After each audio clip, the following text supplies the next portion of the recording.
We've only gone and done it.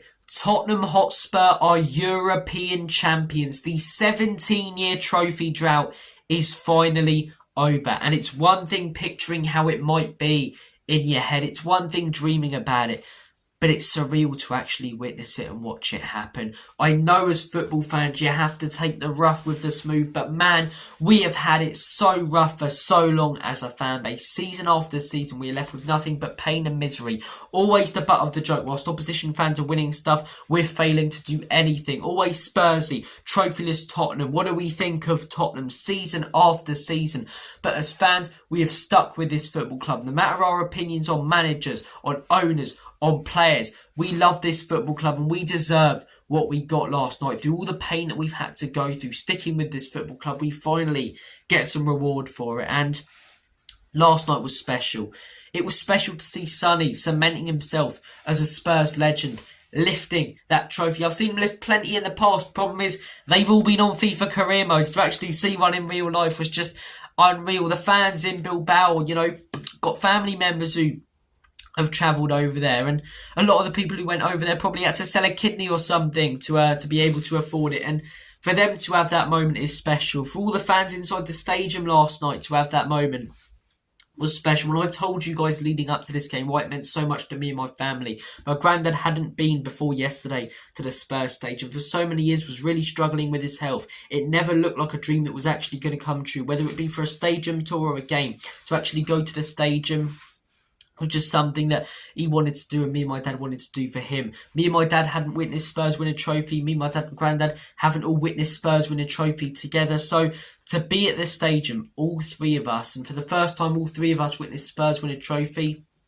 together as a family, watching it with thousands of other Spurs fans inside the stadium we thought my granddad would never make it to. It's the stuff of dreams. I don't want to turn into a soppy old sod and get emotional, but it really is special. Spurs is family, man. Spurs is family. You're hugging people in the stadium last night. You don't know what they do for work. You don't know what they do. You don't know anything about them other than they're there because they support the same football club as you. They wear the same colour shirt as you, and therefore you're hugging them and you're kissing them and you're telling them that you love them and you're celebrating with them and you're screaming with them. It's so special, man. It's so special. We've waited so long for a moment like this. The team I support never wins anything. 2019 Champions League. Pain without love. In the words of 3 Days Grace. 2021 Euros. Failed in that. The Carabao Cup with Spurs. Failed. Even the lower league team I quite like. Wickham, who I used to follow with mates. Failed when I went to Wembley to watch them in the playoffs. England's in 2024. Failed. And, I believed heading into this game. I predicted a 1-0 and a Scrappy Johnson goal, which is exactly what it was. But it doesn't almost hit you until that full-time whistle goes that it's not talk anymore. It's not predictions. We've actually won a trophy. It's the first one that I've seen. And as I say, it's the first one me, my dad and granddad have all watched together. And my granddad going to the stadium, the atmosphere in the stadium, the pitch invasion at the end. I almost sat there like a proud dad, just sort of in my seat. And you just watch everyone around you just emotional and loving life. And people sprinting onto the stadium sprinting onto the pitch and jumping up on the TV screens, and you go outside Tottenham and everyone's got their tops off and just dancing around, and it's so special. It's so special, man. It really is. I love this football club. I absolutely love this football club, and man, do they make it difficult too sometimes. I've said countless times, I'll always love Spurs at times. I don't like Spurs, and I haven't liked Spurs for a lot of this season. 21 losses. It's not been great. But are we going to remember the 21 losses in 10 years? Are we going to remember the Wolves 4-2 loss? Are we going to remember the pathetic North London derby performances? No, we ain't. What we're going to remember is last night in Bilbao. What I'm going to remember is that night at the Tottenham Hotspur Stadium. And what you're going to remember if you're Spurs fans watching this is where you watched it. Just like that David Beckham free kick. Who did you watch it with? Where were you when Spurs had that special night in Bilbao? Look, that's all the emotional cobblers out the way. Let's actually talk a little bit about the game. Was it the most entertaining game? No, but who genuinely gives a monkeys? I thought we got it tactically spot on. When I saw the lineup, I was questioning it. I thought, no, number 10, that's a little bit weird. Sonny on the bench, not sure about that. But the tactics worked out. As I say, we dropped deep. And when we did try and break on them and win the ball off them in transition and go forward in the first half, we didn't play centrally because we didn't have that number 10. You had Bentancur, you had Bissouma and Sarr. sitting in behind the back line. And every time they'd get it, every time we'd win it off them, they'd try and play it out wide. And either Porro, Udogie, whoever's out there, a couple of times the midfielders got out there, spam a crossing, cross. Constantly, non-stop, and eventually we got our reward. It was a scrappy goal, but Johnson, I just had a feeling he would score. He always tends to get those goals. He'll do nothing for the rest of the game, but he'll make a big impact and just be in the right place at the right time.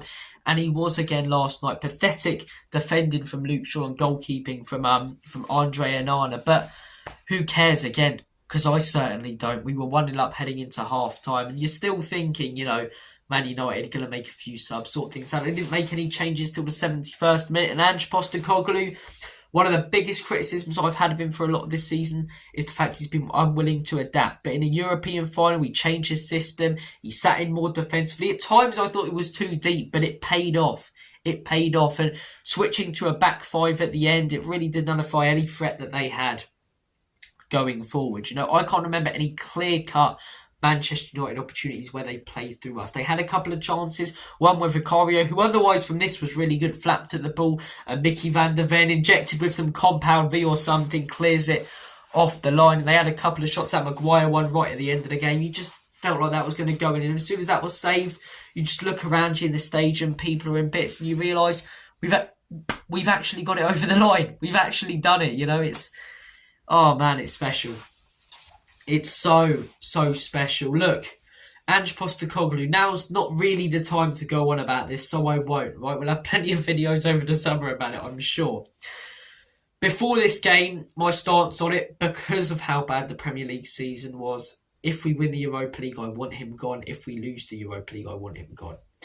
We've won the Europa League, and now my stance on it is that I'd still want him gone, but if he does stay, I'm not going to be going mad. I'm not going to say it's a disgrace. I'm not going to say it's disgusting. I'm not going to say it's a horrific decision, because he's our most successful manager since Keith Birkinshaw. So it's very, very hard to sort of criticise the club if they do keep him on for winning a trophy. He came out with a really, really good quote last night, and he talks a lot of cobblers a lot of the time, but this was bang on. Finishing third wasn't going to change this club, but winning a trophy does. And he's so spot on, which is why it annoys me when people constantly talk about top four, or top four may be as big as a trophy. That's one of the debates that's gone on for years. Okay, that season when we got top four, what season was it? I bet you any money, half of you guys won't remember it. Most other people won't remember it. Whereas in 10 years' time, every Spurs fan and every opposition fan is going to remember that we won the Europa League in Bilbao in 2025. It's the trophies that count. It's the trophies that create the memories. It's the moments that live with you forever. And Ange Postecoglou is the man at the helm who got us there. And in the Europa League now, I would say that's 3 performances, not our home stadium, where we've just been outrageously good defensively. I don't know why you don't do it in the Premier League, but right now, I don't care why you don't do it in the Premier League. Bodo Glimt, Frankfurt, and last night, extremely solid at the back. So credit to Ange Postecoglou, so much credit. He said he always wins things in my second season. It's a very, very brash statement, but he's proved it right. He's got it bang on. Tactically, got it spot on. And if he does stay, I'll get behind him. Do I want him to? If I was given the choice, I'd still say no. But if he does stay at the football club, I'm not going to be saying Ange out every single second unless it gets to like November time and we're at the bottom of the table. It's the moments that, make you as football fans emotional. It's the moments that you remember, and he's given one of them to all of us fans that we'll never forget. Man of the match last night. It's hard to pick, really. I don't think it was the best game, in all honesty. I think Bissouma was really good. I think Bissouma was really, really good, holding up the ball, trying to take the sting out of the game countless times.